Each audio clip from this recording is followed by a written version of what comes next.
Go ahead. Make my day. Hello, everybody. I'm the New Age Movie Rebel, and I'm here to bring movie criticisms to the next generation. Okay, so today I'm here to talk about a movie which I love. It's a movie starring Billy Crystal and Robert De Niro, two totally polar opposite characters and actors coming into this one movie. I love this movie. It's great, but it's bad. It's bad, but I love it. So the movie we're reviewing today is Analyze That. Okay, so Analyze That. It's a sequel to a movie released in the '90s called Analyze This. Basically, the plot of the original movie in Analyze This was that Robert De Niro is a big time New York mafia gangster leader. And he basically owns one of his major crews, one of his major gangster s- sections. I don't know what you call it. So he's in line with that. He then goes and finds out that after a death of one of his best friends who was going to be with him during a meeting, a big gangster meeting has been called to elect the new mafia gangster leader, the big boss, as they say. So Robert De Niro, obviously, is about to go to this meeting. He's setting up a meeting with his friend to talk about what's going to go down. They meet at this restaurant. As it turns out, Paul Vitti, Robert De Niro, is actually one of the higher ups and is actually in line to be one of the head bosses. It's between him and one of the other people, which happens to be a big time rival of Robert De Niro's. So, in the midst of this, that guy ends up the rival of Robert De Niro ends up putting a hit out on Robert De Niro, but in turn, it doesn't actually kill him. Just instead kills his best friend who was going to help him through it. Afterward, Robert De Niro then starts having panic attacks, and starts going a little paranoid and crazy. So what does he do? He he tries to go ahead and talk to this guy who he met through a friend. I think it was his. I'm sorry, Ben Sobel, Billy Crystal, goes through and you see him, and he's just coming back from a anniversary meeting from his father's, who is a big time therapist. Who Ben Sobel is actually a therapist as well. Billy Crystal. So Billy Crystal with his stepson, also is getting married, getting remarried to someone else. It was going to be his kid's stepmom. It's a complicated plot.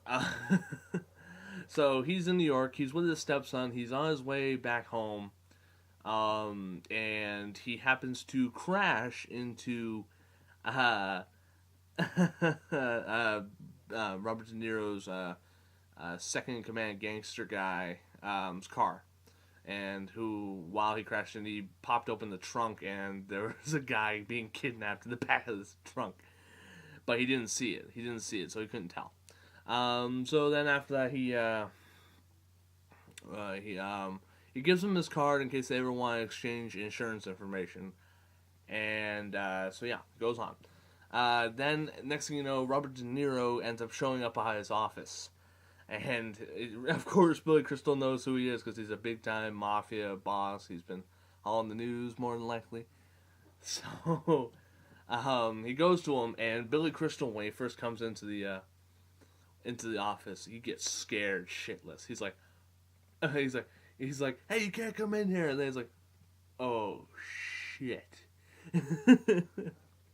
So they have a little chat, and apparently Robert De Niro had some sort of idea that he was that after having like a short conversation about how he needs to repress and try to get rid of some of his stress, Robert De Niro immediately thinks he's feeling better and walks out of the office, saying all this stuff. In the midst, Robert De Niro goes down to Florida to visit whoever, and yeah, so he goes down to Florida. And Billy Crystal shows up down in Florida to visit his wife. I mean his fiance. Um, so Robert De Niro's in Florida. He ends up being reminded that he's not cured, and that he starts to have another panic attack, and then later on after it's over, he has sex with his girlfriend, and he can't get it up, and that's when he starts getting really pissed, and he goes back to Billy Crystal, and he gets really pissed and all that stuff, and he's like, oh, okay, bunch of swearing and all that stuff. It's great. Anyway, before I go on, I just want to say these two characters in this movie are ridiculously coincided, because they are both playing off as complete opposites of who they are, while also being complete opposites of each other. Because Billy Crystal in real life is a lot tougher, a lot more stern, a lot more relative than he is in his movies. In his movies, he's always portrayed as a nice, goofy, nerdy kind of guy. But it's not what he is in real life. But then you have Robert De Niro, which is his co-character.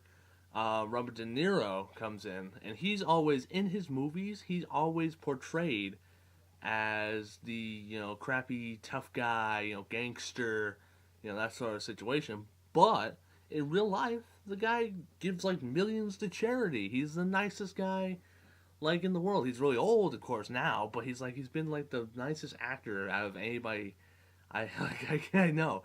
So it's big mix up with these two characters. So they're flip flopped, but each time, it's like a cross, do. You know what I mean? It's crazy. Anyway, so back to the movie.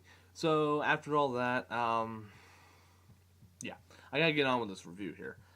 So basically, what happens in the the first one, they go through. Robert De Niro gets caught up, gets practically fixed, but in the goes to the meeting. Turns out the cops have followed them, gets arrested, but not before Billy Crystal accidentally takes a bullet for him by the opposite team, family, whatever they call it.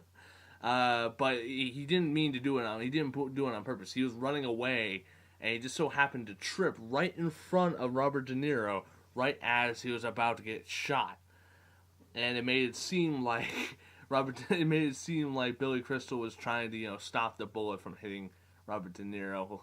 But he didn't. He even said it right to Robert De Niro's face. Robert De Niro's like, "Oh my God, I can't believe you took a bullet for me. I can't believe it. You're such a great doctor." And he's like, "Paul, I tripped." And he's like, "Oh, you tripped. Oh, you tripped. Ah, whatever. I'll see you later, doc." And that's it. Goes to jail. And then directly in the sequel, back on track here, sequel, he gets, it starts off with Robert De Niro in jail. He pretends to have, turns out people from the opposite family are still around and they're trying to kill him. But they're trying to kill him while he's still in prison because he's about to go on parole and get out and rejoin the world. So, they try to kill him. They don't succeed.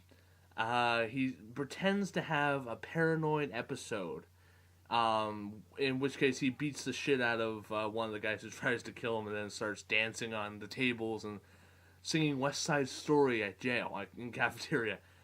I laughed my ass off at that scene. Anyway, so he has a paranoid episode, which is fake, of course. They call in Billy Crystal to try to, help, figure out what the hell's going on with him. He kind of has the instinct where he thinks he might be faking, which he is, but he doesn't know that yet.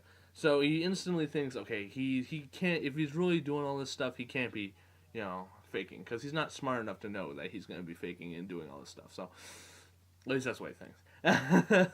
But he goes so far as to jab a needle into Robert De Niro's leg just to make sure.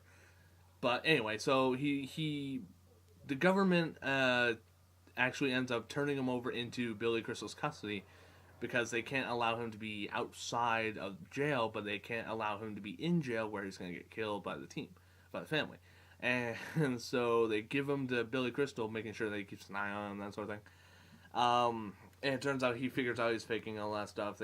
They get back to his house. He has to stay there. A lot of loose plot points going ahead. Skip ahead. Robert De Niro ends up planning this big heist where he's going to set up the members of the opposite family. In this case, there were two. There were two major families that are both trying to kill him and go after him.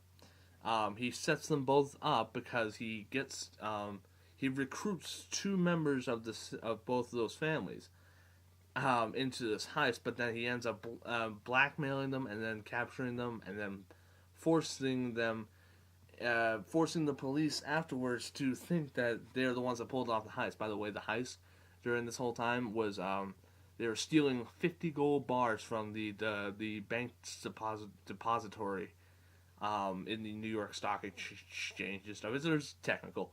They stole a bunch of gold.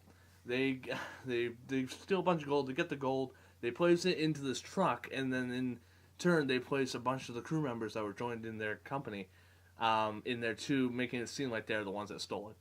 So that way, then they have the police have leverage over those two families who are trying to kill him, and then they both in turn get arrested and get sent to jail. They're in turn. So basically now, Robert De Niro has no enemies, and he's all in turn in favor of, going back to his normal life as a gangster and so forth. And that's what happens. In turn, afterward, they have a big meeting with Robert De Niro, Billy Crystal, have like a nostalgic meeting on the Brooklyn Bridge, where they start singing parts of West Side Story again, and that's literally the ending. Now, my thoughts on the sequel is, it was good. It was good. It was nice to see these characters back in action again, even in this role. But it wasn't necessary to even create this movie. I mean, no doubt that the ending of the first movie was like, oh, this is great. Everybody gets in line. Everybody stayed alive. No one got killed. Even though Robert De Niro's in prison, we don't really need to go anywhere with this. But we end up going somewhere with this. So, it's crazy. But anyway, it wasn't a bad movie. It wasn't done well. It really wasn't done well. Like, it should have been better. It should have been better. With these two actors, should have been better. But it was funny as hell. And that's, I guess, what I was aiming for. Anyway, I've been the New Age movie critic. Sorry, rebel. Talking about critics, and it's like, oh, go from there, or whatever. Anyway. Oh, and if anybody wants to know what I'm doing, don't get up in my business. You know why? You know why? Because I'm going to have to ask you if you feel lucky. So do you feel lucky? Do you, punk? Anyway. Go ahead. Make my day. Alright. See you guys. Thanks for watching.